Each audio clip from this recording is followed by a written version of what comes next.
Los rayos del sol penetraban hasta las profundidades del agua. Creaban extraños destellos de luz en la superficie de Howe Sound. Mark Anderson, que buceaba en las frías aguas cerca de la Columbia Británica, no tenía idea de que este día normal de septiembre cambiaría por completo el resto de su vida. Con más de años de experiencia en buceo, miles de inmersiones y miles de fotos submarinas, nunca podría haber adivinado lo que le esperaba. Ese día el agua estaba clara y la visibilidad era extraordinaria. Unos 30 metros. El agua estaba a solo 12 grados centígrados, pero estaba notablemente clara. Mark nadaba lentamente entre los bosques de algas. Había enfocado su cámara hacia las brillantes estrellas de mar esparcidas por el fondo rocoso. Un grupo de pequeños pepinos de mar llamó su atención y quiso tomar algunas fotos de cerca. Justo en ese momento sintió algo, un cambio apenas perceptible en el movimiento del agua. Había algo muy grande cerca. Mark se giró lentamente. Esperaba ver una foca curiosa o quizás una pequeña ballena, algo muy común en esas aguas. Pero lo que vio lo dejó completamente asombrado. Una cría de ballena jorobada, de no más de 4 metros de largo, nadaba a solo unos metros de distancia. Sus movimientos eran muy extraños, no como lo hacían normalmente estas majestuosas criaturas. La cría de ballena se movía torpemente y miraba constantemente al buzo, como si quisiera asegurarse de que Mark la estaba observando. Sus pequeños ojos, sorprendentemente expresivos para una criatura tan enorme, parecían irradiar preocupación y una petición de ayuda. Mark contuvo la respiración y encendió su cámara de inmediato. Establecer un contacto tan cercano con una cría de ballena salvaje era algo increíble. Pero a la cría de ballena no le interesaban las fotos en absoluto. Se acercó aún más, casi rozando a Mark con su enorme aleta. Luego se alejó dibujando un amplio círculo y regresó de nuevo. Este movimiento se repitió varias veces más. Cada vez era más evidente que la ballena intentaba comunicar un mensaje al buzo. Después del quinto o sexto intento, la cría de ballena cambió de dirección de repente y comenzó a alejarse deliberadamente. Avanzó unos 20 metros y luego se detuvo. Miró hacia atrás como si estuviera comprobando si el buzo la seguía. Mark dudó. Podría ser peligroso seguir a un animal salvaje en mar abierto. Pero había algo en los movimientos de la cría, esa prisa, esa desesperación, que lo obligó a hacer algo. Mark comprobó sus indicadores y su brújula, y luego comenzó a seguir a este guía inesperado. Nadaron hacia el noreste, alejándose constantemente de la costa. La profundidad aumentaba cada vez más, y la luz del sol se debilitaba. La cría de ballena se detenía cada 30 o 40 metros. De esta manera, Mark podía alcanzarla y demostrarle que la estaba siguiendo. Después de avanzar más de 500 metros, llegaron a un pequeño cañón submarino. Fue allí, en un lugar no muy profundo, donde Mark se encontró con una escena que le heló la sangre. Una enorme ballena jorobada, de al menos 14 metros de largo, estaba suspendida en el agua, casi sin moverse. Su cuerpo estaba cubierto por algo que, desde lejos, parecía una extraña masa gris. Cuando Mark se acercó, se dio cuenta de que eran percebes. Pero no eran las pequeñas colonias de crustáceos que normalmente se ven en las ballenas. Era una capa gruesa y dura que alcanzaba varios centímetros de grosor en algunos lugares. Habían cubierto todo su cuerpo, excepto pequeñas áreas alrededor de sus ojos y su espiráculo. La cría de ballena nadó hacia esta gran ballena, que probablemente era su madre. Comenzó a empujarla suavemente con la cabeza, como si quisiera hacerla mover. Pero la madre ballena solo pudo mover ligeramente la cola. Incluso a través del agua, Mark pudo notar lo difícil e irregular que era su respiración. El buzo no perdió tiempo y se acercó con cuidado. Sus manos temblaban mientras sacaba el cuchillo de titanio de su cinturón. Mark sabía que los percebes podían ser una señal de problemas de salud muy graves para las ballenas. Normalmente, el fuerte sistema inmunológico de estos animales no permitiría que estos parásitos se multiplicaran tanto. Era evidente que algo había dañado gravemente la salud de esta majestuosa criatura. Mark se acercó con cuidado al cuerpo de la ballena y comenzó a quitar los trozos más grandes de percebes. Era un trabajo muy duro y agotador. Tenía que ser cuidadoso para no dañar la piel de la ballena, pero al mismo tiempo tenía que usar bastante fuerza para arrancar los parásitos adheridos. La cría de ballena permanecía siempre cerca, dando vueltas constantemente, y a veces emitía sonidos bajos que resonaban en el agua. La madre ballena, en cambio, apenas se movía. Solo parpadeaba su enorme ojo de vez en cuando Mark aparecía frente a ella. Después de media hora de este arduo trabajo, el buzo solo había logrado limpiar un área del tamaño de una mesa de comedor. Pero esto era solo un pequeño comienzo. Los percebes cubrían casi todo el cuerpo de la enorme ballena. Era evidente que no podía hacerlo solo. Además, su indicador de aire le avisaba que su tanque estaba a punto de agotarse. Mark subió rápidamente a la superficie e intentó memorizar el lugar. Tan pronto como regresó al bote, tomó la radio y llamó al equipo de rescate de mamíferos marinos. Su voz denotaba la urgencia de la situación. Soy Mark Anderson, buzo certificado. Estoy aproximadamente a 1 milla al noreste de la entrada de Howe Sound. Encontré una ballena jorobada adulta en estado muy crítico. Su cuerpo está casi completamente cubierto de percebes. No puede moverse. Hay una cría con ella. Por suerte, la persona al otro lado de la línea era alguien experimentado que conocía estos asuntos. Hizo rápidamente algunas preguntas sobre el estado de la ballena, su tamaño y la profundidad. Luego le dijo a Mark que un equipo de rescate estaría allí en 1 hora. Esa hora le pareció a Mark una eternidad. Se ponía la máscara constantemente y miraba al agua, comprobando si las ballenas seguían allí. La cría de ballena parecía haber entendido que la ayuda estaba en camino. Había dejado de saltar, simplemente se quedaba al lado de su madre, tocándola suavemente con la aleta de vez en cuando. Exactamente 53 minutos después, apareció en el horizonte un barco de rescate especial.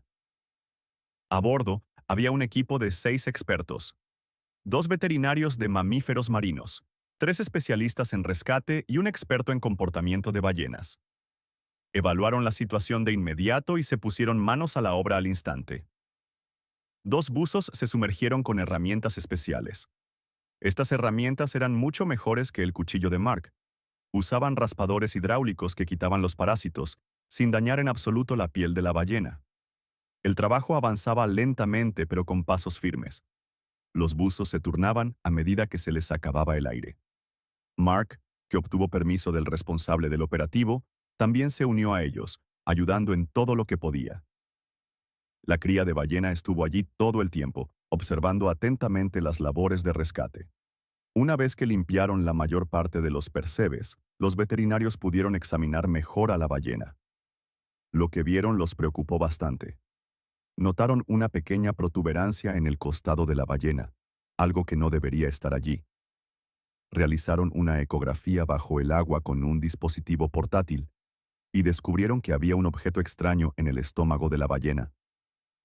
Después de discutirlo brevemente entre ellos, el equipo tomó una decisión. La ballena sería trasladada al centro de rehabilitación de mamíferos marinos más cercano para una cirugía de emergencia. Era una operación muy complicada y arriesgada. El animal ya estaba muy debilitado y el más mínimo estrés podría ser fatal, pero no tenían otra opción. Si no la operaban de inmediato, las posibilidades de supervivencia de la ballena eran casi nulas. Con la ayuda de una boya inflable especial y un barco remolcador, llevaron a la ballena cuidadosamente hasta la orilla. La cría de ballena también siguió al barco en todo momento, sin separarse ni un instante.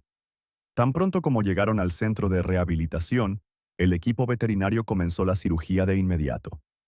Lo que sacaron del estómago de la ballena dejó conmocionados a todos los presentes. Era un enorme trozo de red de pesca sintética, impregnado de productos químicos tóxicos. Los análisis de laboratorio revelaron que la red estaba cubierta con una pintura antiincrustante muy peligrosa, es decir, uno de los contaminantes más tóxicos del mar, el tributilestaño TBT. Esto es literalmente una bomba de tiempo química, dijo el veterinario jefe, el Dr. Chen, mientras le mostraba a Mark los resultados del laboratorio. En el momento en que la ballena tragó este trozo de red, los ácidos de su estómago comenzaron a disolver los químicos. Las toxinas pasaron a la sangre y se acumularon en sus tejidos grasos. Han estado envenenando lentamente todo su sistema. Los monitores mostraban el enorme daño que el veneno había causado en los órganos internos de la ballena. El hígado estaba hinchado casi al doble de su tamaño normal y sus tejidos estaban inflamados. Los riñones luchaban desesperadamente por filtrar ese veneno. El sistema inmunológico, por su parte, estaba casi completamente colapsado, y por eso los percebes habían podido invadir todo su cuerpo. El doctor Chen miró los análisis de sangre y negó con la cabeza. Si hubieran pasado 3 o 4 días más, este daño ya sería irreversible, dijo. El nivel de veneno era tan alto. Sus músculos estaban parcialmente paralizados por el veneno. Por eso no podía moverse correctamente. Si no fuera por la increíble inteligencia de la cría y por su ayuda justo a tiempo, las habríamos perdido a las dos. Mark examinó el trozo de red bajo el microscopio. Bajo la luz del laboratorio se veían claramente los cristales químicos tóxicos incrustados en las fibras sintéticas. Un técnico de laboratorio explicó: estas pinturas antiincrustantes se prohibieron a principios de los años 2000 por ser tan tóxicas. Pero algunos fabricantes sin escrúpulos, especialmente en países con regulaciones ambientales menos estrictas, las siguen usando. Durante las siguientes 3 semanas, la madre ballena y su cría permanecieron en un tanque de rehabilitación especial. Mark iba a visitarlas casi todos los días, ayudaba en su cuidado y documentaba su proceso de recuperación con su cámara. El estado de la ballena adulta mejoraba día a día. Sus heridas sanaron. Los análisis de sangre mostraron que el nivel de veneno estaba bajando y también recuperó el apetito. La cría de ballena, por su parte, no se separó de su madre ni un solo momento durante todo ese tiempo. Los trabajadores del centro estaban asombrados por su lealtad e inteligencia. Si no hubiera sido tan insistente en buscar ayuda, decían, nunca habríamos sabido que su madre estaba en tantos problemas. A mediados de octubre, cuando todos los indicadores volvieron a la normalidad, se tomó la decisión de liberar a las ballenas de nuevo en el mar. El día era muy hermoso y sorprendentemente cálido. Decenas de personas se habían reunido en la orilla para presenciar ese emotivo momento. Mark también estaba en uno de los barcos de apoyo, filmando constantemente. Cuando abrieron las compuertas del tanque de rehabilitación, las ballenas no salieron disparadas de inmediato. Nadaron cerca de la entrada durante unos minutos, como si estuvieran tratando de acostumbrarse a la idea de ser libres. Luego, como si de repente hubieran tomado una decisión, la madre y la cría se sumergieron al mismo tiempo y comenzaron a nadar hacia el océano abierto. De repente, después de alejarse un poco, se detuvieron. Ambas ballenas se dieron la vuelta y, por turnos, saltaron fuera del agua, para luego caer de nuevo con un gran estruendo. Para todos los presentes, eso fue un saludo de despedida y un agradecimiento por haberlas salvado. Luego, las ballenas se dirigieron lentamente hacia el norte y comenzaron su largo viaje hacia sus zonas de invernada frente a las costas de Hawái. En los meses siguientes, la historia de este rescate apareció en muchas revistas científicas y publicaciones ambientales. Se prestó especial atención al extraño comportamiento que mostró la cría de ballena al pedir ayuda a los humanos. Los expertos en ballenas dijeron que casos así eran muy raros y que demostraban lo inteligentes que eran estos animales. Mark siempre siguió de cerca el rastro de las ballenas que había salvado. Gracias a los dispositivos de seguimiento especiales que les colocaron antes de liberarlas, los científicos pudieron monitorear sus movimientos. Las señales mostraban que la pareja había llegado sin problemas a las cálidas aguas de Hawái y que se habían unido a un gran grupo de ballenas jorobadas que estaba allí. Al verano siguiente, sin embargo, sucedió algo muy extraordinario. Mark, que esperaba encontrarse de nuevo con sus viejas amigas y buceaba siempre por la misma zona, vio unas espaldas familiares en la superficie del agua. Cuando se acercó con su barco, las reconoció de inmediato. Eran la madre y la cría que había salvado. Habían regresado al mismo lugar para alimentarse en verano. Las ballenas se veían muy saludables y fuertes. En el cuerpo de la madre, aparte de esa pequeña cicatriz de la operación, casi no quedaba rastro de aquel horrible suceso. Se quedaron cerca del barco de Mark durante casi una hora, dejando que les tomara fotos, y de vez en cuando, apareciendo como si estuvieran posando especialmente para la cámara. La cría de ballena, que había crecido mucho en ese último año, incluso se atrevió a acercarse al barco y lo tocó suavemente con su aleta. Esta historia no solo se convirtió en un ejemplo de un rescate exitoso de vida marina, también recordó a todos lo conectadas que están las vidas de los humanos y las criaturas marinas. Gracias a la compasión de un hombre y a la profesionalidad de un equipo de rescate, dos maravillosas criaturas recibieron una segunda oportunidad de vivir. Para Mark, este evento fue un punto de inflexión total en su carrera. Dejó su antiguo trabajo y se dedicó por completo a proteger a los mamíferos marinos, uniéndose a ese mismo centro de rescate que le había ayudado a salvar a las ballenas. Ahora él también participa regularmente en misiones de rescate y ayuda a otras criaturas marinas que lo necesitan. Esas fotos y videos que tomó durante el rescate de las ballenas se convirtieron en una parte importante de un programa educativo para la protección de los océanos. Estas imágenes ayudan a concienciar a la gente sobre la contaminación de los océanos y ponen de manifiesto el efecto devastador que los desechos humanos pueden tener en la vida marina. Cada año, cuando las ballenas jorobadas regresan a las aguas de la Columbia Británica, Mark se adentra en el mar con gran emoción.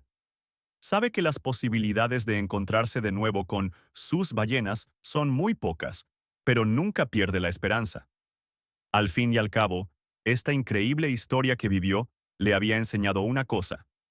Los milagros realmente sucedían, especialmente cuando se trataba de criaturas tan maravillosas como las ballenas jorobadas.